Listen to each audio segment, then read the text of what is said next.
Hi, everyone. Hope you all are well. Hope you had a nice weekend. We are starting something new today. So we had our makeup days Thursday, Friday, and now we're headed on to 5.5, which is called the law of sines. Okay, so the objective is to use the law of sines to solve oblique triangles. So all this time we've been dealing with right triangles. And now we're moving on. Obviously, we were just doing solving proving identities and all that good stuff. So now we're going back to our triangles, and we have been using right triangles, and now we're using non-right triangles, which again are called oblique triangles. Okay, so the law of sines, you can read, it says the ratio of the sine of an angle to the length of its opposite side is the same for all three angles of any triangle. So this is what the law of sines looks like. To solve for the sides of oblique triangles only if you're given the information AAS or ASA, which is angle, angle, side, or angle, side, angle, if you remember from geometry. Here are the angles, okay? Sine of an angle, sine of an angle, sine of an angle, whereas the little guys A, B, and C are all the side lengths, okay? What's really important, if I just give you the information of the angles and the sides, what you have to make sure of is that the side lengths are associated with the angles across from them. So just like how I wrote it up here, the sine of angle A goes with side A. And the angle B goes with side B, and angle C goes with side C. So it looks like this. If this is what I call ABC, my triangle, then angle A goes across from side A. Same thing here. Side B goes across from angle B, and side C and angle C are also across from each other. Okay, so let's look at our first example. Our first example says, state the given information and solve for P. What I mean by state the given information here is I want you to tell me what are you given in terms of, are you given angle, side, angle, or are you given angle, angle, side? Because those are the only two that we're using right now. So if you take a look, I give you an angle here. The next piece of information is the side, and the angle is here. So in other words, stating the given information would be angle, side, angle. Okay, and now let's solve for P. So look, if you notice, P is across, of course, from angle P. Okay, so I can set that up right away. I can say, okay, sine of the angle, so the sine of 17 goes with side P. Okay. Well, in this case, I only have one other angle and one other side, right? But can I find this third angle? And that will really help us out then, because this angle is across from our side that we know. There's no way for us to solve this for this side right now. Okay, we don't know how to do that yet, which is totally okay. So let's solve for this angle instead. And we know that 17 plus 29, right? I'll write this out. All right, we know that 17 plus 29, is equal to, hold on one second. 46, and then, oh my gosh, sorry about that. And then 180 minus 46, right? Because we know that a triangle adds up, angles add up to 180.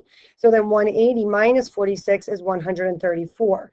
So I know that this angle Q is 134 degrees. Perfect. So that means I can use that, right? I can use 134 because 134 and side 12 are associated together. Great. Okay, so now I can set up sine 134. Don't mind my writing. Possibly better than what I do on the board anyway. So sine 134 over 12. Okay. And now I'm ready to solve for P. I'm able to solve by doing cross multiplication, right? So what I'm going to set up is sine 17 times 12. All right, when you do sine 17 times 12, and I'll write it out for you. So we're going to do sine 17 times 12 equals, and then let's do P times sine 134, or sine 134 times P, right? Okay, so in your calculators, make sure you're in degree mode. That's really important. Make sure you are in degree mode. And then you're going to do sine 17 times 12, and you get I got 3 point, oh, I could just type that out, hold on. I got 3 point, and I rounded it a little bit. I didn't round it actually. I kind of went a couple of decimal places just so I had a more accurate answer. So 3.50846 equals still sine 134 p. You know, I'll put sine 134 in parentheses. Sine 134 and then p, right? So now what you're going to do is you're going to divide by sine 134. Okay, so if you take 3.50846 and you're going to divide, I'm going to do that over here too, you're going to divide by sine 134. And you already divided by sine of 134 over here, because the reason we're doing that is that crosses it out over here. Not the p, hold on. Crosses out the sine 134. So you're left with p is equal to, now throw that in your calculator, that 3.50846 divided by sine 134.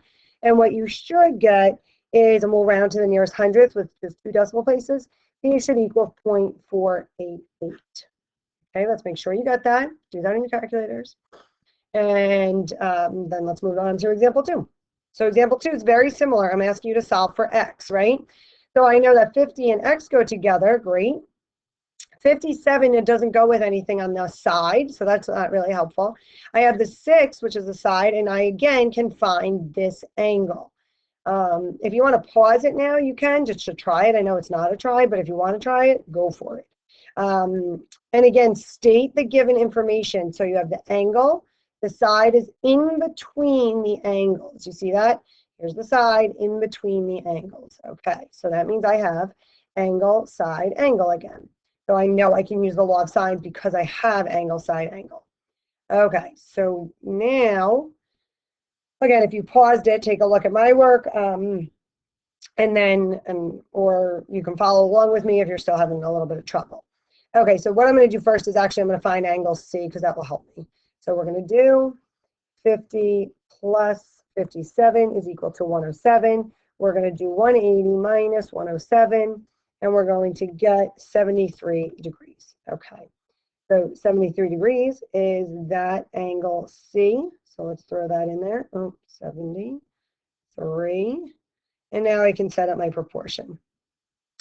I can set up, I'm trying to type this all out, sine of 50 over x.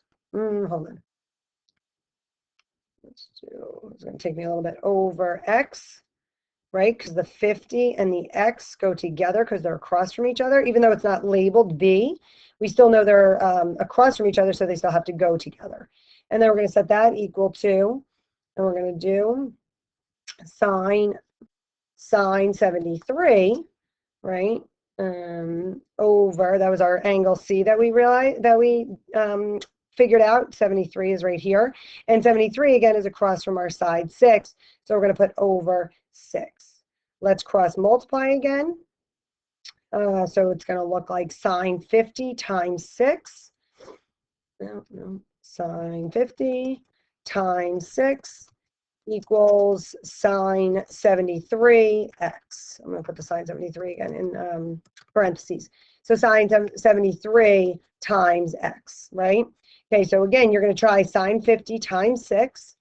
You're going to get an answer for that, and I got 4.59627. All right, so I'm going to set that. That's at sine 50 times 6, and we're going to set that equal to our sine 73 still times x, right?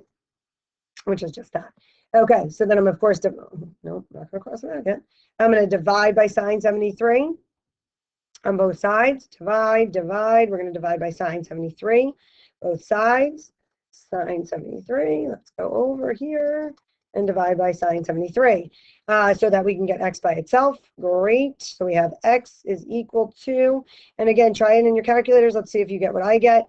Degree mode, you're taking 4.596267 divided by sine 73, and we're going to get x is equal to 4.81 if we round to the nearest hundredth. Okay, the next two, I think I have our try the tries. Yes, I do. So try the tries. Let me just make a note really quick on the tries. Hold on, don't look at. Hold on, let's see. I just want a shade so you can see what I'm talking about here. Okay, so do you see that it says solve the triangle? It doesn't say to specifically solve for one piece. So that means you're solving for everything, okay? So you're going to solve for the angle, which we need anyway, and then you're going to solve for both sides. So all that means is that you're making two proportions, okay? So this, again, solve the triangle, means you're solving for the angle, the missing angle, and the two sides. Yay. Okay, if you want to give it a try and then take a look at my work, so you can pause it right now and then come back to me. Okay, hey, you're back. Here I am. Here we go. Take a look. So I get that angle C is 50 degrees. Oh, first of all, I did state that the pieces here, the given information is this angle, side angle, right? The side, again, is between the two angles. So I figured out that measure of angle C is 50 degrees. And then I set up two proportions, right? So I set up all three proportions at once, and then I just cross multiplied accordingly. So here we go. We would have gotten that A was 30.7 and B was 11.2. So I used 25 over sine 50 for both of the proportions. So I figured out this one first, here to here, and then I figured out the B. Okay, so I just solved them separately. Same thing for the next try. In this case, though, if you notice, it's angle, angle, side is the given information, because watch. Here's your angle. Here's your other angle. The side is not in between. The side is only next to one of the angles, so that's why it's called angle, angle, side. We solved for angle C again first, and then set up our three proportions again. I knew the A, side A, and angle A, so I set up that. And again, I solved for the B first. And then once I did that, using cross multiplication, and then once I did that, then I solved for the C, right? So this proportion I then used. Okay, so my answers were 10.1 and 13.5. Can you see that? Hold on. Okay, so those were the tries. I set up a Google form for you to try and fill out, okay?